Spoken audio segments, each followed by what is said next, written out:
আবার কবে দেখা হবে আমি জানি না, তবে একটা দাবি করে যাব, আমি সাইদি আল্লাহর এক নগণ্য গোলাম। যেদিন আপনাদের কাছে খবর হবে সাইদি পৃথিবী থেকে বিদায় হয়েছে, আমি আপনাদের কাছে শুধু দোয়া চাইবো, আপনারা প্রাণ ভরে আমার জন্য দোয়া করবেন। আল্লাহ রাব্বুল আলামিন কিয়ামতে আমাকে যেন ক্ষমা করে দেন, আল্লাহ পাক তার জান্নাতের ভিতরে যেন জায়গা তৈরি করে দেন। আমি শুধু আপনাদের দোয়া চাই। আর কিয়ামতে আমি চাই যারা আমাকে ভালোবাসলেন, যারা আমাকে মহব্বত করেন, তাদের সংখ্যা আমি জানি অনেক অনেক অনেক বেশি। আমি আল্লাহকে বলবো, আল্লাহ আমাকে যারা ভালোবাসে এরা আমার মায়ের পেটের ভাই না, এক জেলার মানুষ নয়, অথচ আমাকে ভালোবাসে শুধু দিনের জন্য। প্রিয় ভাই, সব মানুষের হায়াত মওতের কোনো স্থিরতা নাই। আপনারা আমাকে ভালোবাসেন, এর জন্য আমি কৃতজ্ঞ। আমি আপনাদের কাছে দোয়া চাই, যেদিন আপনাদের কানে যেদিন খবর আসবে সাইদি নাই, একদিন ইতিহাস থেকে আমিও হারায় যাব। কিয়ামতের দিন আল্লাহ যেন আমাকে মাফ করে দেন। আমি কিচ্ছু চাই না আল্লাহর কাছে। আল্লাহ যদি বলেন কিয়ামতে তোরে মাফ করে দিলাম, এর থেকে বড় পাওনা আমার নাই।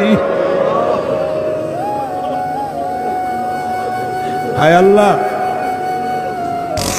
এদেশে ইসলামের জন্য কারা রক্ত দেয়? আল্লাহ, এ জমিনে ইসলামের জন্য কারা মার খায়?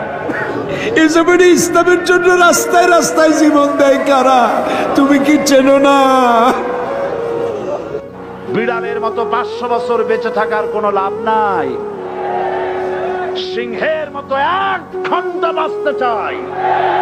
আল্লাহ, ষড়যন্ত্রকারীদের সব ষড়যন্ত্র থেকে তোমার গোলামদেরকে তুমি হেফাজত করো, তোমার কুদরতের চাদরটা দিয়ে হেফাজত করো। আল্লাহ তাআলা, তুমি মুসলমানদের উপরে রাগ করেছো। আল্লাহ, তুমি যদি রাগ করো আমরা যাবো কই?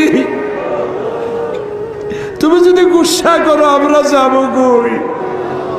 আমাদের যদি তুমি ভালাইয়া দাও, তোমার বান্দার অভাব নাই, কিন্তু আমাদের ভালাই দিলে তোমার মতো আল্লাহ পাবো কই? তুমি আমাদের আল্লাহ, তুমি আমাদের রব, তুমি আমাদের মনিব, তুমি আমাদের খালেক, তুমি আমাদের রাজ্জাক।